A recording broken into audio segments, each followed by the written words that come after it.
They were guys that we call dead on catch guys. We didn't do a good enough job making them put the ball on the floor. I expect us to do a better job early on in our next game. Chris, go ahead. Ryan, offensively tonight, did you get the sense that some guys were trying to maybe force the issue a little bit and maybe settling for shots or just maybe forcing their shots with Carl out, trying to find some sort of spark for you guys? Yeah, I did. I thought we didn't play our brand of basketball at all, and it wasn't something that I felt was in this group's mindset right now. But we did have a night like that. The great thing about this league is that you get to rectify that in 2 days, or attempt to rectify that in 2 days. John, go ahead. Ryan, I know that, you got the tough news with Cat earlier, playing the second night of a back-to-back, but do you just want to see kind of more energy from your guys, just kind of a little different vibe, because they didn't really seem to have much on either end tonight? Yep. Yeah, there were a lot of things I didn't like tonight.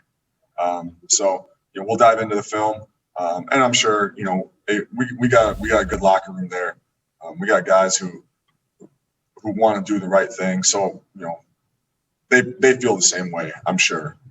There are a lot of things we didn't like how we played tonight. What made it so hard for D'Angelo out there? Yeah, I will give credit to the Lakers too.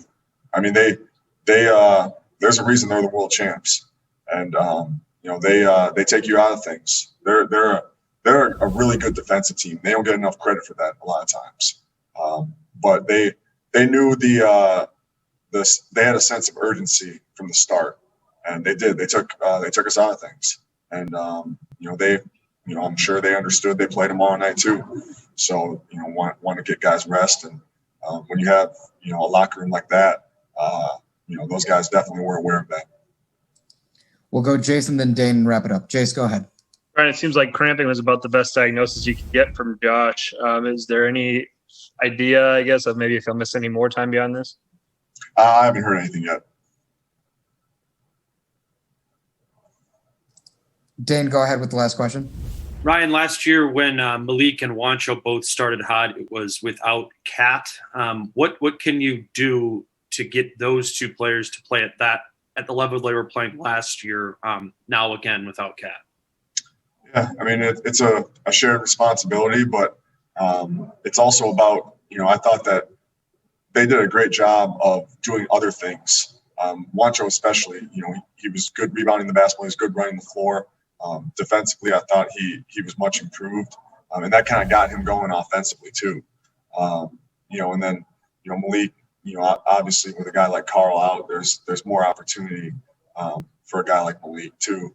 So we'll continue to progress and look at ways to put them in position where they can be successful.